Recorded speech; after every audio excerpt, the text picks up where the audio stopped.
ماشاء اللہ لا حول ولا قوة الا باللہ العلی العظیم۔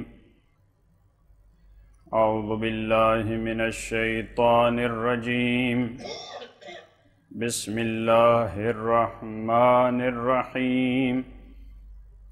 الحمد للہ رب العالمین، والصلاة والسلام على سيدنا ونبينا وشفيع ذنوبنا وطبيب نفوسنا العبد المؤيد والرسول المسدد المصطفى الأمجد حبيب إله العالمين ابی القاسم المصطفى محمد، اللہم صل وعلى آلہ الطیبین الطاہرین المعصومین الذین اذہب اللہ عنہم الرجس وطہرہم تطہیرا۔ اللہم لا سیما بقیت اللہ فی الارضین روحی وارواح العالمین لتراب مقدمہ الفدا ولعنت اللہ علی اعدائہم اجمعین من یوم ظلمہم الى قیام یوم الدین۔ اما بعد فقد قال اللہ تبارک وتعالی فی کلامہ، اعوذ باللہ من الشیطان الرجیم، بسم اللہ الرحمن الرحیم۔ قالت الاعراب آمنا قل لم تؤمنوا ولكن قولوا اسلمنا ولما يدخل الایمان فی قلوبکم۔ بآواز بلند صلوات۔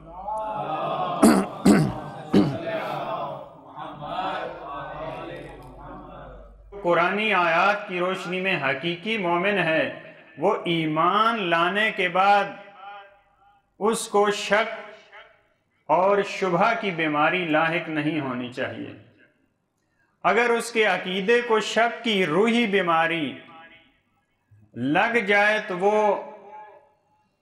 کسی عمل میں بھی آگے بڑھنے کی ہمت نہیں کرتا، لیکن اس کے برعکس اگر اس کے اعمال اس میں امید کی، یقین کی اگر جھلک نظر آئے تو پھر انسان بڑے جوش اور جذبے سے اعمال انجام دینے کے لیے آگے بڑھتا ہے۔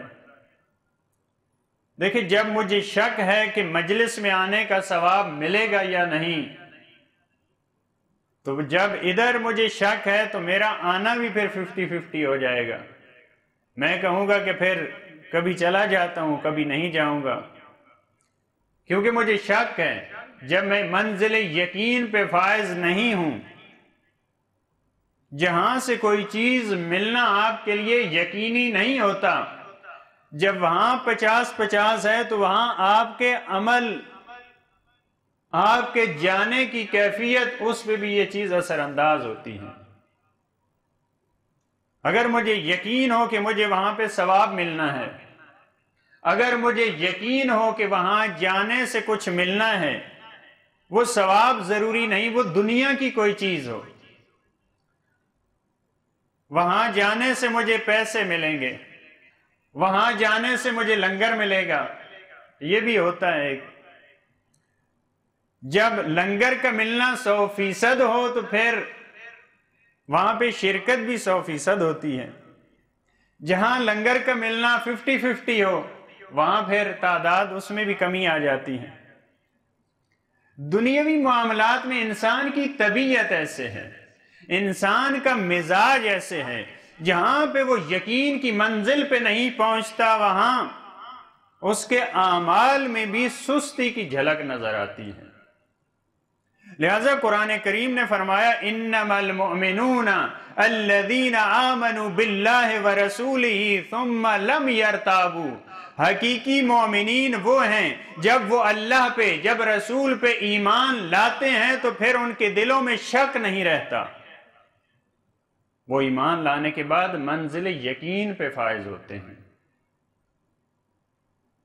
جب یقین ہو پھر ہر میدان میں انسان آگے بڑھتا نظر آتا ہے، پھر اس کی زندگی میں سستی کا عنصر ختم ہو جاتا ہے۔ انسان کو جہاں پہ یقین ہو کہ وہاں اپلائی کرنے سے مجھے جاب ملے گی تو وہ بڑی شوق سے جاتا ہے۔ اب دیکھا ہے آپ بعض نوجوان، ہمارے ممالک کا یہ حال ہے کہ نوجوان معمولاً مایوسی کا شکار ہوتے ہیں کہ ہمیں تو بڑے کم چانس ہیں کہ کوئی جاب مل جائے، لہٰذا وہ اپلائی بھی نہیں کرتے۔ پھر آہستہ آہستہ شروع میں دیکھیں ان کی دل کی کیفیت اور اطمینان کی کیفیت یہ اپ ہوتی ہے، لہٰذا جہاں کہیں کوئی جاب کا دیکھیں یہاں پہ سیٹ خالی ہے وہاں پہ وہ اپلائی کرتے ہیں، لیکن جب چند مرتبہ انہوں نے یہ کام کیا اور دیکھا کوئی فائدہ نہیں ہو رہا، اب چند مراحل کے بعد وہ شک کی حالت میں آ جاتے ہیں، پھر کسی میں اپلائی کرتے ہیں کسی میں نہیں کرتے۔ ایک مرحلہ وہ آتا ہے کہ شک سے بھی نیچے آ جاتے ہیں، پھر وہ مایوسی کا شکار ہو جاتے ہیں، پھر وہ کوئی کام کرنے کے لیے تیار نہیں ہے، پھر ہر وقت وہ گھر بیٹھے ہیں فضول کاموں میں لگے ہیں، جو معمولاً ہمارے معاشرے کے حالات ہیں۔ لیکن اگر انسان منزل یقین پہ ہے تو پھر ہر عمل میں وہ آگے بڑھتا نظر آتا ہے۔ دیکھیں بہت سارے افراد ایسے ہیں جو خداوند عالم کی قدرت میں شک کرنے لگ جاتے ہیں، کیونکہ یہ بعض افراد ایسے ہیں، قرآن کریم نے ان کے بارے میں فرمایا کہ ان الذین آمنوا ثم کفروا ثم آمنوا ثم کفروا، یہ وہ افراد نہیں ہیں کہ جن کا ایمان بلند مرتبے پہ ہے، یہ وہ افراد ہیں کسی وقت ایمان لاتے ہیں پھر کافر ہو جاتے ہیں، پھر ایمان لاتے ہیں پھر کافر ہو جاتے ہیں، اگرچہ وہ والا کافر نہ ہو، یعنی ان کے دل کی کیفیت یہ ہو جاتی ہے جب تھوڑی سی امید ان کو ملتی ہے، تھوڑا سا یقین پہ پہنچتے ہیں، ان کے ایمان میں اضافہ ہوتا ہے۔ جب مایوسی کی کیفیت ہوتی ہے پھر واپس پلٹتے ہیں تو یہ ثم کفروا کی ان پہ پھر کفر کا کلمہ اطلاق ہوتا ہے کہ یہ کافر ہیں۔ دیکھیں بہت سارے مقامات پہ انسان خدا کی وحدانیت، خدا کی قدرت، خدا کی عدالت اس میں شک کرتا نظر آتا ہے، کیونکہ ایمان کبھی نہیں ہے، کیونکہ یقین کی اس منزل پہ نہیں ہے۔ انسان کہے گا کہ یہ بھی خداوند عالم کا کیسا نظام ہے، یہ بھی کیسی عدالت ہے، میں نے اتنی محنت کی ہے، میں اس درجے پہ پہنچا ہوں، وہ فلاں شخص اس نے اتنی محنت نہیں کی، وہ کہاں پہ پہنچ گیا، میں نمازیں بھی پڑھتا ہوں، میں روزے بھی رکھتا ہوں، میں عزاداری کی محافل میں شرکت بھی کرتا ہوں، لیکن میں ہر وقت مریض ہوں، میرے بچے بھی مریض ہیں۔ وہ جو نہیں آتا، جس کا کوئی اہل بیت سے تعلق نہیں ہے، کوئی واسطہ نہیں ہے، اس کو بیماری بھی نہیں ہے۔ ہم مسلمان ہیں، ہماری یہ حالت ہے، ہم اتنے بیک ورڈ ہیں، لیکن وہ جو کافر ہیں، جن کو اسلام سے، جن کو خدا سے کچھ بھی نہیں ہے، وہ دیکھیں اتنی ترقی کر رہے ہیں۔ یہ انسان کے ذہن میں آتی ہیں یہ چیزیں۔ پروردگار کی عدالت میں کبھی انسان شک کرنے لگ جاتا ہے۔ اب بہت سارے افراد ایسے ہیں جن کی زبان سے یہ کلمے، یہ الفاظ سنیں گے، یہ ہمیں سننے میں ملتے ہیں کہ خدا جو ہے وہ بھی آج کل خدا نے بھی نعوذ باللہ پارٹی بنا لی ہے، بعض کی بات سنتا ہے بعض کی نہیں سنتا۔ ایران میں بھی یہ چلتا ہے، فقط دوسری جگہوں پہ نہیں، کہتے ہیں خدا پارٹی دار ہے، یعنی ہماری بات نہیں سنتا، ہم اس فقر کی زندگی میں ہیں، اور وہ دوسرے جو بلند مراتب پہ ہیں، جن کے پاس دنیا کا سب کچھ ہے، خدا بھی نعوذ باللہ ان کی سنتا ہے، ہماری نہیں سنتا۔ یعنی ہمارے اندر کی کیفیت یہ ہے کہ ہم عدالت خدا میں شک کرنے والے ہیں۔ بہت سارے افراد کی بعض دفعہ یہ حالت ہو جاتی ہے یہ شک کی حالت جو خدا عالم کے بارے میں، خدا کی قدرت میں، خدا کی عدالت میں، خدا کی تقسیم میں، یہ بہت خطرناک مرحلہ ہے۔ آیت اللہ گل پائگانی بہت بڑی شخصیت، جنہوں نے امام خمینی رحمۃ اللہ علیہ کا جنازہ پڑھایا، ان سے یہ واقعہ منقول ہے کہ حالت احتضار میں جب جان نکل رہی تھی، روح نکل رہی تھی، اپنے کسی دوست کے سرہانے پہنچے۔ جب بھی انسان جاتا ہے جان کرنے کی حالت میں تو اسے کہا جاتا ہے آپ زبان پہ شہادتین جاری کریں، آپ کلمہ پڑھیں، آپ ذکر پڑھیں۔ آگے جب آیت اللہ گل پائگانی ان کے پاس گئے، وہ کسی دور میں ان کا کلاس فیلو رہ چکا تھا، وہ فرد آیت اللہ گل پائگانی کا کلاس فیلو، اور مباحثہ کرتے تھے اکٹھے۔ اور جب آیت اللہ گل پائگانی کو دیکھا تو کہا کیا میں آپ سے لائق نہیں تھا؟ کیا میرا ذہن آپ سے اچھا نہیں تھا؟ کیا کلاس میں ہمیشہ آپ سے میرے نمبرز اچھے نہیں ہوتے تھے؟ انہوں نے کہا ایسا ہی ہے۔ کہ دیکھیں آپ مرجع بنے ہیں، آپ مقام مرجعیت پہ فائز ہیں، مجھے کوئی بھی نہیں جانتا۔ کیا خدا نے عدل کیا ہے؟ کیا یہ خدا کا عدل ہے؟ وہ پڑھا لکھا فرد تھا، لیکن بعض دفعہ انسان جب دیکھتا ہے کہ دوسرے جو میرے ساتھ رہے ہیں انہوں نے بھی یہی کام کیے ہیں، ان کو یہ نہیں پتا ہوتا کہ اس کامیابی کے پیچھے کون کون سے مخفی عوامل ہیں، وہ اس کو نہیں دیکھتا، وہ ظاہر میں دیکھ رہا ہوتا ہے کہ یہ بھی میری طرح پڑھ رہا ہے۔ بعض افراد کو وہ اس کی طرح پڑھ رہا ہوتا ہے، لیکن اس کے پیچھے ممکن ہے اس کے والدین کی ایسی دعائیں ہوں جن کا اثر اس کو کہاں پہ لے کے چلا جائے۔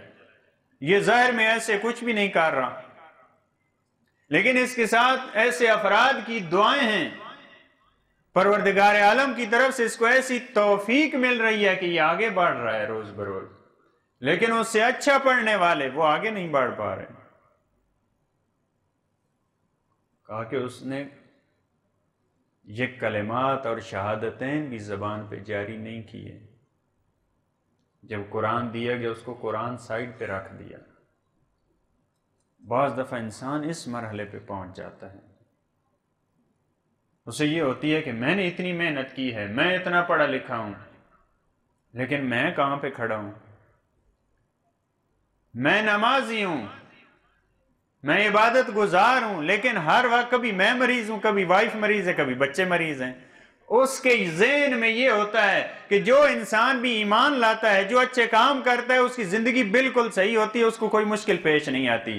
جب انسان کے ذہن میں یہ چیز آ جائے، یعنی دوسرے معنوں میں انسان جب پروردگار عالم سے کسی چیز کا عمل کے بدلے طالب بن جائے کہ میں نے یہ عمل انجام دیا تو اب خدا کو میرے ساتھ نیکی کرنی چاہیے، یعنی جب میں نے مذہب اہل بیت کو قبول کیا ہے، میں مجالس میں آتا ہوں، میں نمازیں پڑھتا ہوں، میں روزے رکھتا ہوں، میں نے حج بھی کیا ہے، میں خمس بھی دیتا ہوں، اس کے بعد انسان کے ذہن میں یہ آ جاتا ہے کہ اب میرے تو سب کام سیٹ ہونے چاہیے، اب مجھے کوئی پریشانی نہیں ہونی چاہیے۔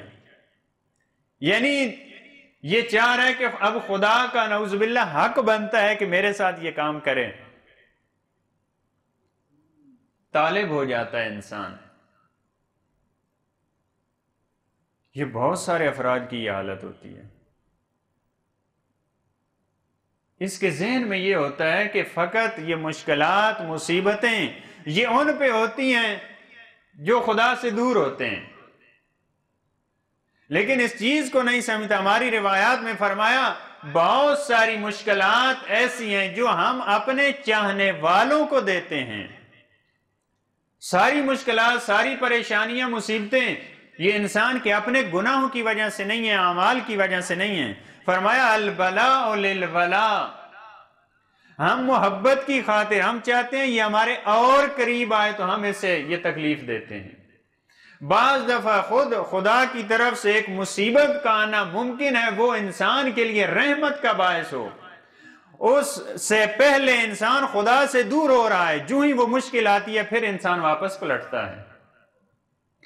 پروردگار عالم جن سے محبت نہیں کرتا، ممکن ہے وہ پوری زندگی ایک وقت مریض بھی نہ ہو، ان کو کچھ بھی نہ ہو، کیونکہ وہ خدا نہیں چاہتا، وہ اس مقام پہ پہنچ جاتے ہیں، خدا نہیں چاہتا کہ آپ واپس پلٹیں، خدا نہیں چاہتا کہ ان کی زبان پہ یا اللہ آئے، یا مولا آئے، یا سیدی آئے، خدا نہیں چاہتا۔ ان کے اعمال ایسے ہوئے ہیں، یہ اس منزل پہ پہنچ چکے ہیں۔ لہذا بہت ساروں کا یہ، یزید کی بھی یہی فکر تھی، جب یہ قافلہ پہنچا دیکھو یہ کیا ہوا ہے، کہنا یہ چاہ رہا تھا کہ دیکھو میں بالکل ٹھیک ہوں، آپ کے ساتھ خداوند عالم نے کیا کیا ہے۔ ظاہری طور پہ جو دیکھیں وہ نہیں مرا، اس طرف نقصان ہوا ہے افراد کا، شہادتیں ہوئی ہیں، وہ سمجھ رہا ہے کہ بس جس نے ظاہری طور پہ فتح حاصل کر لی ہے وہ کامیاب ہے آخرت میں بھی، یعنی اپنے آپ کو یہ شو کرنا چاہتا ہے کہ میں بالکل ٹھیک ہوں، اگر فرض کریں میرا کام غلط ہوتا تو میرے ساتھ کچھ ہو جاتا، دیکھو میں بالکل ٹھیک ٹھاک بیٹھا ہوں۔ تو جناب سیدہ زینب سلام اللہ علیہ نے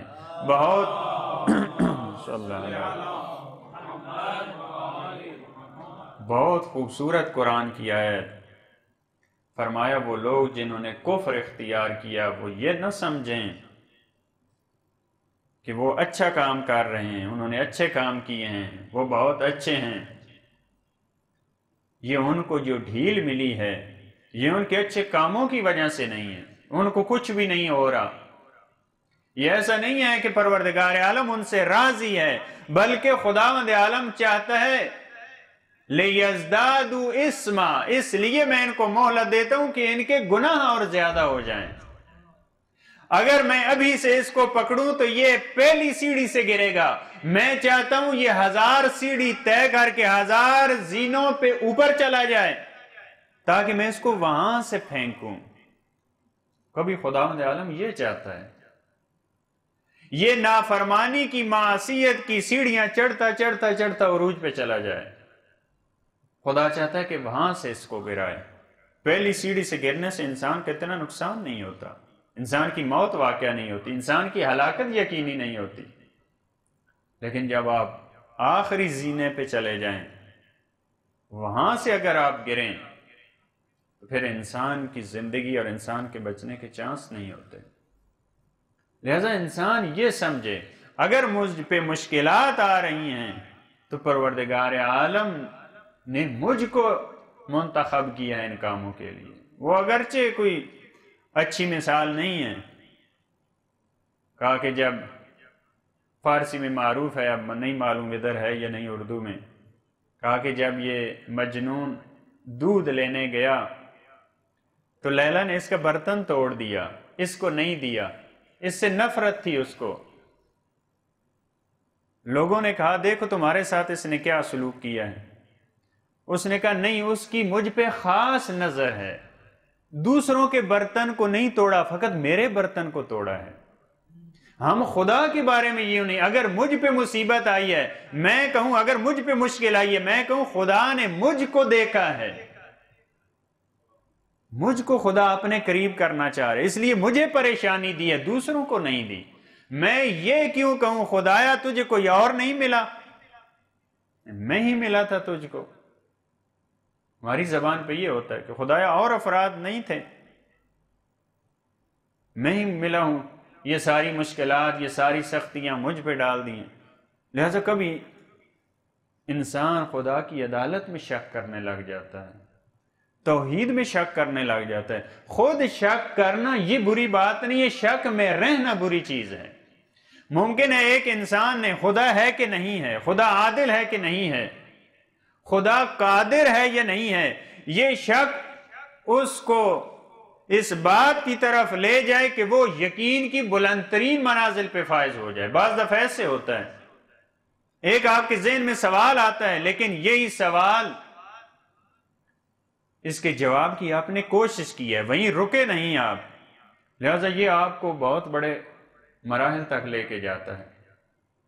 وہ شک برا ہے جس شک میں خدا قادر ہے یا نہیں، اس شک میں وہیں پہ کھڑا رہوں، نہ کسی سے سوال کروں، نہ قرآن کو دیکھوں، نہ روایات اہل بیت کو دیکھوں، نہ کسی سے سوال کروں، یہ شک برا ہے، اس کی مذمت کی گئی ہے۔ مومنین کے دلوں میں اس قسم کا شک نہیں آتا، لیکن وہ شک جو ان کو یقین کا زینہ قرار پائے، یقین کا مقدمہ بن جائے، وہ شک ہوتا ہے ان کی زندگی میں، لہذا وہ اپنی کوشش کرتے ہیں اور یقین کی منازل کی طرف بڑھتے ہیں۔ کبھی انسان پروردگار عالم کی قدرت میں شک کرنے لگ جاتا ہے، کبھی رسولوں کی رسالت میں انسان شک کرنے لگ جاتا ہے، رسول اللہ کی زبان پہ شک کرنے لگ جاتا ہے، رسول اللہ کے اعمال میں شک کرنے لگ جاتا ہے۔ یہ حقیقی مومن نہیں ہے۔ حقیقی مومن وہ ہیں جو رسول اللہ کی زبان سے نکلے، جو رسول اللہ فیصلہ کر دیں، اس کے لیے وہ سمعاً و طاعتا، وہ اس کے دل میں بھی نہ گزرے کہ پتہ نہیں رسول اللہ نے صحیح فرمایا یا نہیں۔ 100% یقین اور رسول اللہ کی بات پہ مومن حقیقی وہ ہے۔ فرمایا جب اختلاف میں رسول ان کے درمیان فیصلہ کر دیں تو ان کو اتنی اجازت بھی نہیں ہے کہ یہ پھر شک کریں، یہ تردید کریں رسول اللہ کے فیصلے میں۔ بعض ایسے افراد گزرے ہیں تاریخ میں جنہوں نے صلح حدیبیہ کے مقام پہ یہ کہا کہ جیسے میں نے آج رسول اللہ کی رسالت میں شک کیا، پہلے میں نے کبھی ایسے شک نہیں کیا۔ یعنی رسول اللہ کے عمل میں، رسول اللہ کے قول میں، جب رسول اللہ نے فرما دیا میں نے خواب میں دیکھا ہے ہم مکہ جائیں گے اور ہم بیت اللہ کا طواف کریں گے، یہ رسول اللہ نے فرما دیا، اب یہ حکم ہے کہ یہیں پہ قربانی کریں، یہیں سے واپس چلیں۔ کہا کہ نہیں، ہم واپس نہیں جائیں گے، آپ نے تو کہا تھا کہ ہم مکہ جائیں گے۔ رسول اللہ نے فرمایا میں نے کہا تھا مکہ جائیں گے، یہ نہیں کہا تھا اس سال جائیں گے، مکہ جائیں گے، یہ خدا کا وعدہ ہے۔ لہذا بعض افراد تاریخ کہتی ہے ان کے لیے یہ قابل قبول نہیں تھا، بڑی مشکل سے جب رسول اللہ کو قانع نہیں کر پائے تو بعض دوسرے صحابہ سے جا کر گفتگو کی کہ کیا ہم مسلمان نہیں ہیں، کیا وہ کافر نہیں ہیں، کیا یہ اللہ کے نبی نہیں ہیں، کیا ہمیں نہیں کہا گیا تھا آپ نے آگے جانا ہے، ابھی ہمیں پیچھے جانے کا کہا جا رہا ہے۔ جنگ خندق کے موقع پہ جب رسول اللہ نے یہ فرمایا کہ میں یمن، شام، روم ان کو فتح ہوتا دیکھ رہا ہوں خندق کے موقع پہ، تو قرآن کریم کہتا ہے بہت سارے ایسے افراد اس کو مذاق سمجھ رہے تھے، رسول اللہ کی بات پہ اطمینان، یقین نہیں تھا۔ کہا کہ ابھی ہم مدینہ میں دشمن کے محاصرے میں ہیں اور یہ باتیں کر رہے ہیں کہ ہم نے ایران جیسے ملک اور شام اور روم جیسے ممالک کو فتح کرنا ہے۔ ایمان کی یہ کیفیت تھی، کیونکہ یقین نہیں ہے، یہ شک کی حالت میں ساتھ چل رہے ہیں۔ کہا کہ یہ کیسے ممکن ہے؟ ما وعدنا اللہ ورسولہ الا غرورا، یہاں تک کہ یہ اللہ اور رسول کا وعدہ یہ بھی نعوذ باللہ دھوکہ ہی تھا۔ ہمیں کہا تھا کہ ہم کامیاب ہوں گے، آج ہم معاشرے میں ہر طرف سے احزاب، ہر طرف سے گروہ آ گئے، ہم تو مر رہے ہیں۔ بعض دفعہ اقوام کی یہ حالت ہوتی ہے جب نبی خدا پہ یقین نہیں ہوتا۔ حضرت موسیٰ بنی اسرائیل کو لے کے چلے ہیں، جب سامنے دیکھا سمندر ہے اور پیچھے تعاقب کر رہا ہے فرعون کا لشکر، کہا کہ یہ کہاں آپ لے کے آ گئے؟ آپ کے آنے سے پہلے بھی مار کھا رہے تھے، آپ کے آنے کے بعد بھی یہی ہمارا حال ہو رہا ہے، اب پھر ہم مارے جائیں گے۔ فرمایا ان معی ربی سیہدینی، میرا پروردگار میرے ساتھ ہے، میری ہدایت کرے گا۔ لہٰذا یہ انبیاء کے ساتھ رہتے ہوئے افراد کا یہ حال ہے۔ رسول اللہ سے مال غنیمت کے تقسیم کے موقع پہ رسول اللہ کی تقسیم میں شک کیا جا رہا ہے۔ اے دل، یا رسول اللہ عدالت سے کام لیجئے، یا رسول اللہ عدالت سے کام لیجئے۔ فرمایا تیری ماں تیرے غم میں روئے، میں عدالت نہیں کروں گا تو اور کون عدالت کرے گا؟ ان کے کام کرنے سے عدالت بنتی ہے، وہ جو کر دیں وہی عادل ہے۔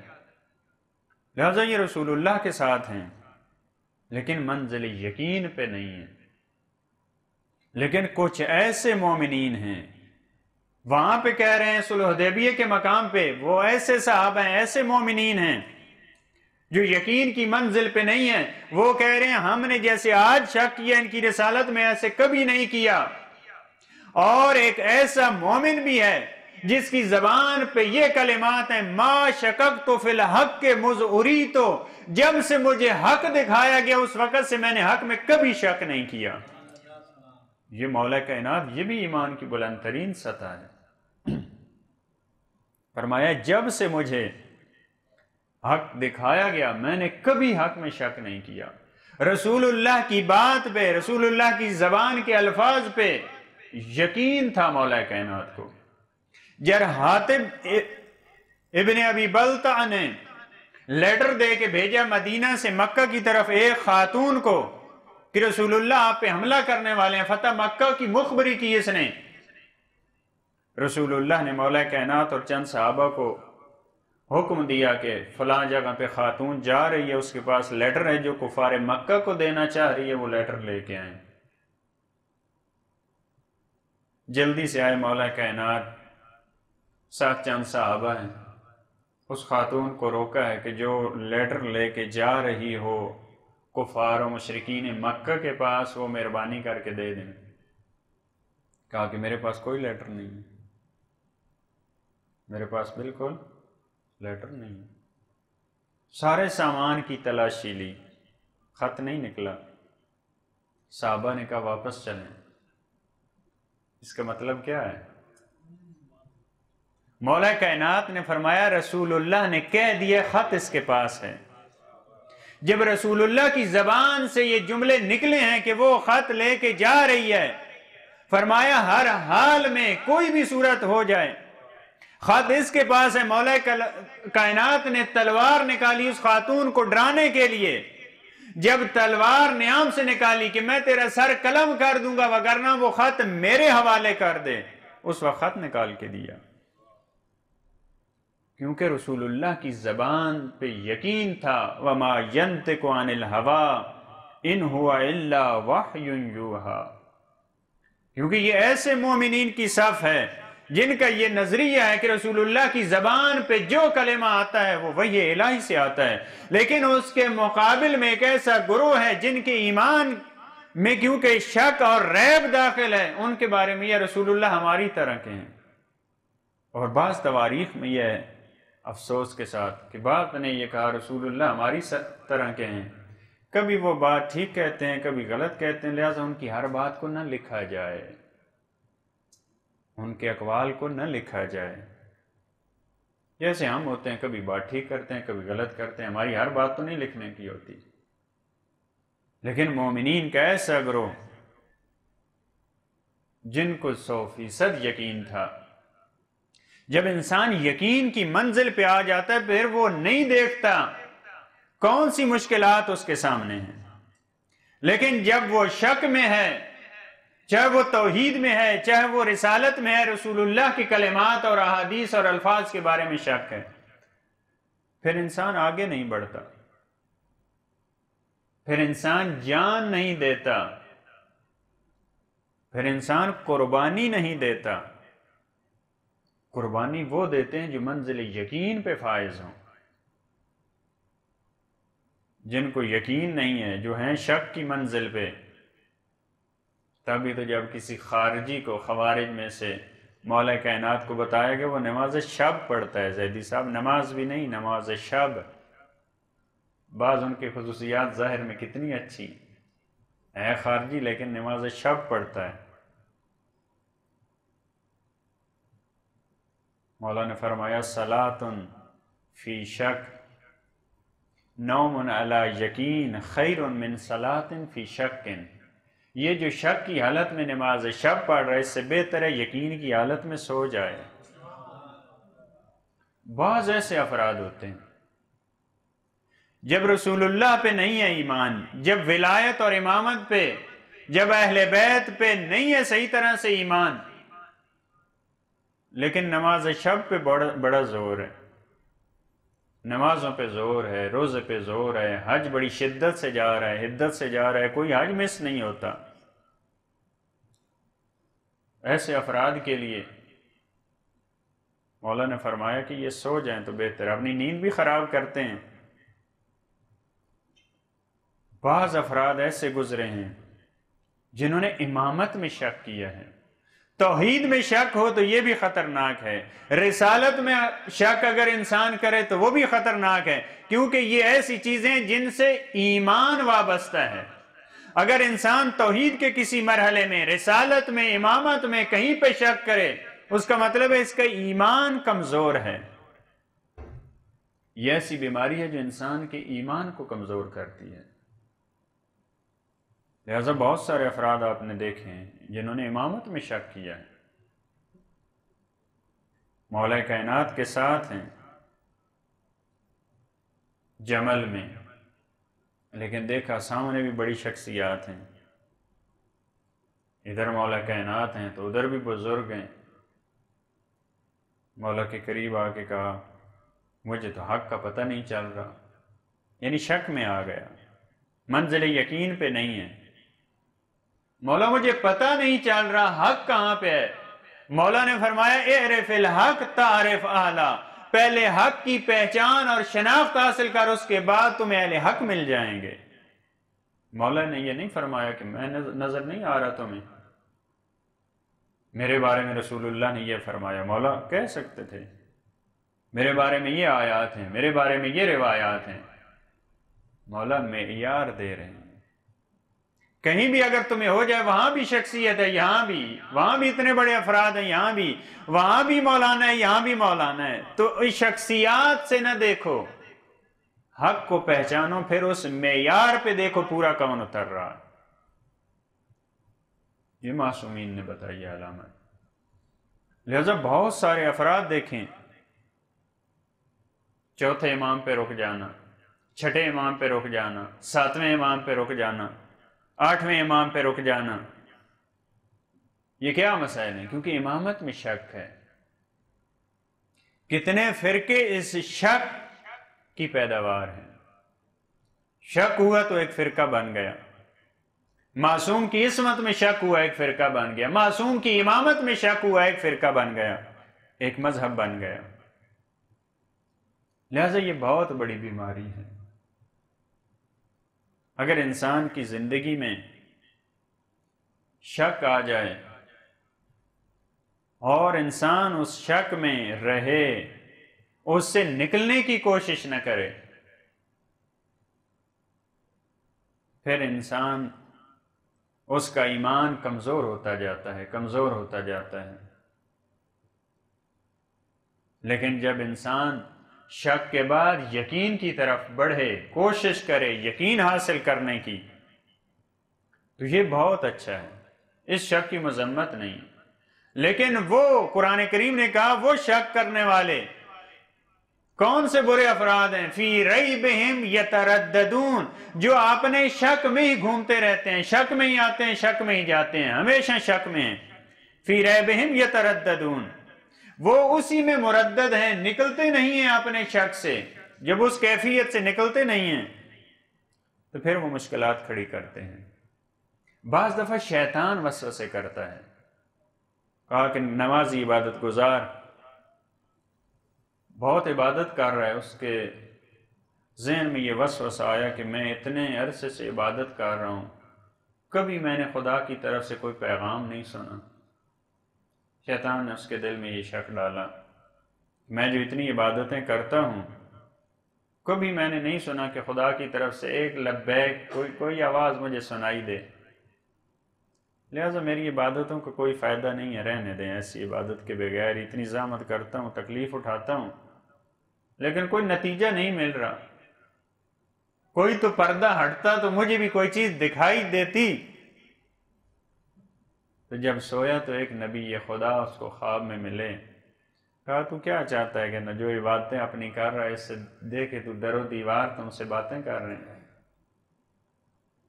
ان چیزوں سے ذکر الہی سننا چاہتا ہے، کیا تو چاہتا ہے؟ یہی جو تجھے عبادت کی توفیق ملی ہے یہ خدا کی عنایت ہے، اور تمہیں کیا چاہیے؟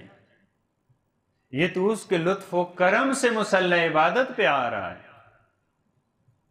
جب انسان کو قرآن پڑھنے کی، دعا پڑھنے کی، مناجات کی، مجلس عزاداری میں آنے کی توفیق ہوتی ہے تو اس کا مطلب یہ ہے خدا کا لطف شامل حال ہے۔ بہت سارے افراد گھروں میں فارغ بیٹھے ہوتے ہیں، نہیں آ سکتے، اور ہم چاہتے ہیں کوئی اور اثر ہمارے لیے، کوئی ایسے ہمارے لیے۔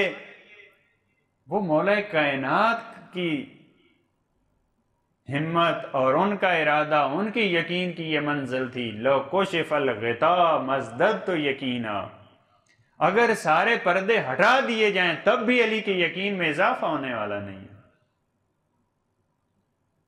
وہ وہاں پہ حجاب نہیں ہے، لیکن ہمارے لیے حجاب ہے۔ ہم اسی پہ قانے ہوں، ہم اسی پہ شکر گزار ہوں کہ ہمیں خدا نے توفیق دی ہے ان کاموں کی۔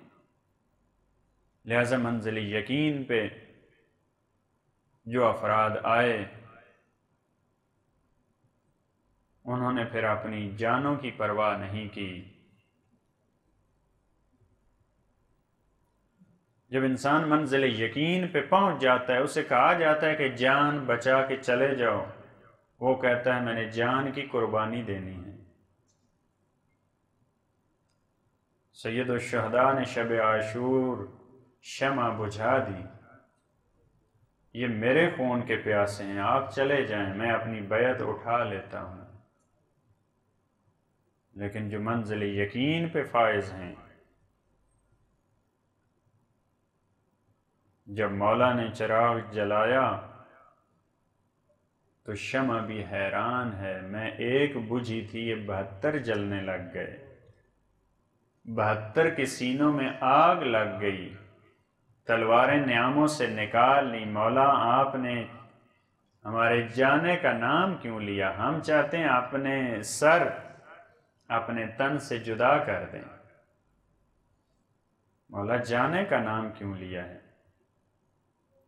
اگر ہمیں قتل کر دیا جائے، ہمارے بدن کے ٹکڑے کر دیے جائیں، ان ٹکڑوں کو آگ میں جلا دیا جائے، ہماری راکھ کو ہوا میں اڑا دیا جائے، 70 بار اگر ایسا کیا جائے، ہم تب بھی آپ کی نصرت سے ہاتھ اٹھانے والے نہیں ہیں، ہم تب بھی آپ کا ساتھ دیں گے۔ کہ کس منزل پہ پہنچے ہیں؟ انہی میں سے ایک فرد وہ مولا کا غلام ہے جس کا نام جون ہے۔ یہ سیاہ فام غلام ہے، نہ رنگ اچھا ہے، نہ کوئی بہت بڑی ذات اور بہت بڑا قبیلہ ہے۔ مولا کی خدمت میں آ کے کہتا ہے مولا مجھے بھی میدان میں جانے کی اجازت دیجیے۔ مولا نے فرمایا جون، جو غلام سردار کے پاس آتے ہیں ان کو امید ہوتی ہے کہ ہمارے حالات اچھے ہو جائیں گے۔ اب حسین کے حالات اچھے نہیں رہے، ہمارے پاس تمہیں دینے کے لیے کچھ نہیں بچا، اب تم چلے جاؤ۔ سوال کرنے کا انسان کو انداز آتا ہو۔ جون نے کہا مولا کیا میرا رنگ کالا ہے، مجھے اس وجہ سے اجازت نہیں دے رہے؟ مولا کیا میرے پسینے سے بدبو آتی ہے، مجھے اس وجہ سے اجازت نہیں دے رہے؟ مولا کیا میری کوئی ذات بہت بڑی نہیں ہے، میرا خاندان بڑا نہیں ہے، مجھے اس وجہ سے اجازت نہیں دے رہے؟ جون کو پتہ ہے کہ میں نے اگر سید و سردار سے مرنے کی اجازت لینی ہے تو اس کا انداز کیسا ہو۔ جب یہ جملے زبان پہ آئے ہیں تو مولا نے کہا جون جاؤ میدان میں۔ اے ہمارے سید و سردار، اے مولا، ہم بھی جون کا تو ظاہری طور پہ رنگ سے آتا، ہم سیاہ دل ہیں، ہمارے دل گناہوں سے سیاہ ہو چکے ہیں۔ جیسے آپ نے جون پہ نظر کرم کی، مولا ہم پہ بھی نظر کرم کیجئے۔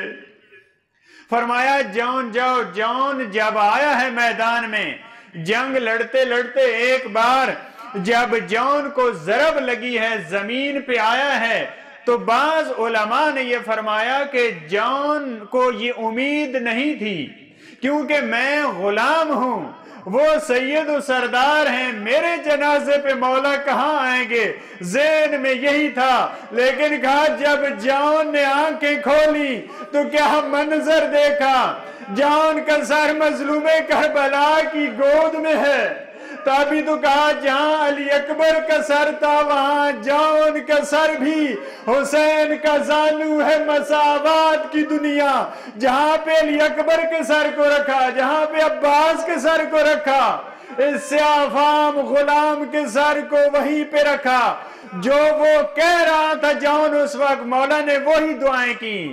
فرمایا اے پروردگارہ اس کے رنگ کو سفید کر دے، اس کو یہ تھی کہ میرا رنگ کالا ہے، پروردگارہ یہ سمجھ رہا تھا میرے بدن سے بدبو آتی ہے، اے پروردگارہ اس کے بدن کو ایسا بنا دے قیامت تک اس کے بدن سے خوشبو آتی رہے۔ میں عرض کرتا ہوں جان تم نے بلایا، تمہیں امید تو نہیں تھی، لیکن پھر بھی سید و سردار جلدی سے آئے، انہوں نے تیرا سر اپنی گود میں رکھا۔ لیکن تھوڑی دیر کے بعد جب یہ سید و سردار ذوالجناح کی زین پہ ڈگمگائیں گے، جب زمین پہ آئیں گے، اس وقت کوئی سہارا دینے والا نہیں ہوگا، اس وقت کوئی ایسا نہیں ہوگا جو سر گود میں رکھے گا، اس وقت بس ایک کمینہ ایسے آئے گا جس کے ہاتھ میں خنجر ہوگا، اب وہ سینہ اقدس میں سوار ہو جائے گا، مولا کی گردن پہ ضربے مارنا شروع کرے گا۔ اس وقت سیدہ مدینہ چھوڑ دے گی، کربلا پہنچ کے یہ کہے گی اے میرے بیٹے حسین میرا دامن حاضر ہے۔ الا لعنت اللہ علی القوم الظالمین وسيعلم الذين ظلموا أي منقلب ينقلبون